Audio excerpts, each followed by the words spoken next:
The message from Moscow is blunt and unambiguous. Russia's Foreign Minister Sergey Lavrov says the conversation on peace is very much alive, but insists the real obstacle is not diplomacy. Speaking exclusively to RT on Diplomatic Workers' Day, Lavrov declares that any genuine peace settlement would spell the political end of Ukraine's President Volodymyr Zelensky. I don't know what our delegation in Abu Dhabi will be offered. I had a conversation with them yesterday regarding this idea of security guarantees that Mark Rutte talked about yesterday in the Rada in Kyiv. And if this is what the Ukrainians went to Abu Dhabi with, I think this is just another reason to believe that Zelensky needs no peace. Lavrov confirms discussions are continuing, including talks linked to Abu Dhabi, but casts doubt on Kyiv's intentions.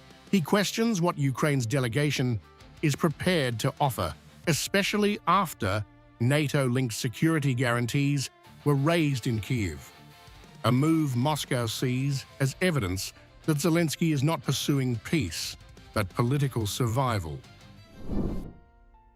That any peace will mean an end to his political career, probably not only his political career. After talking with Rutte, Zelensky said he is willing to take compromises, but Russia also has to be willing to make compromises.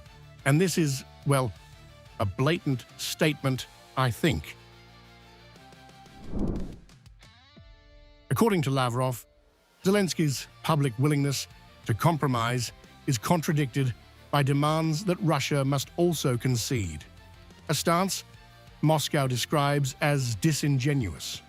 Lavrov argues that peace, for Kyiv's leadership, carries a personal political cost that explains resistance to a final settlement.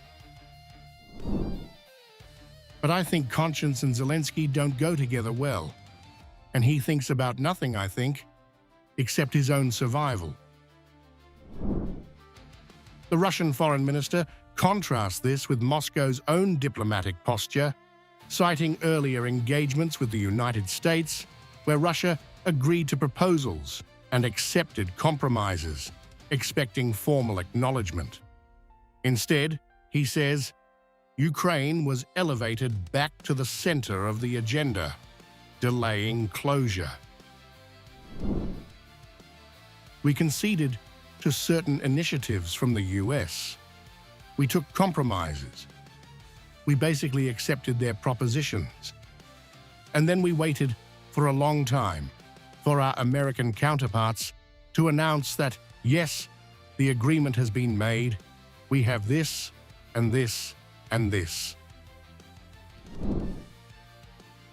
Lavrov accuses Europe of repeatedly revising and adjusting initiatives already approved by President Vladimir Putin, describing a process where terms are continuously altered.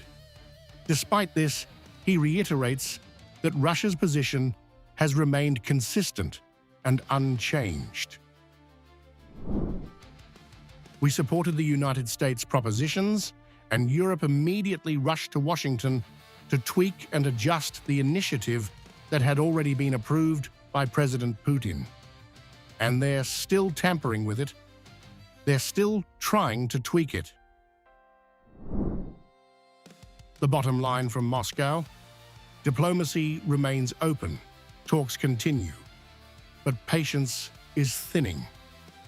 Lavrov says Russia is ready for a diplomatic solution, yet warns that shifting demands and political calculations in Kyiv are prolonging a conflict that, in his words, could already have been resolved.